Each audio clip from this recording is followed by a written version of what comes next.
Wow, look at that. Look at her full blooms. So beautiful indeed. Oh, makahappy. I love you guys. Look at my babies.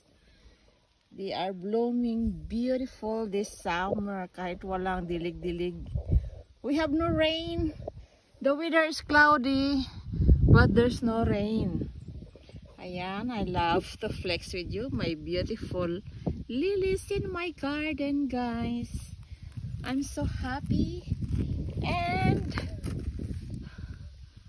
glad her beautiful flowers in my garden. Oh, sweet indeed. Thanks for watching. Love Nanski. Sending hugs to all of you from Baker's family. Beautiful. Oh, sweet. Ayan, look at their close-up. Her beautiful petals. Oh, so sweet indeed. Sa kadami niya ng babies. Ayan.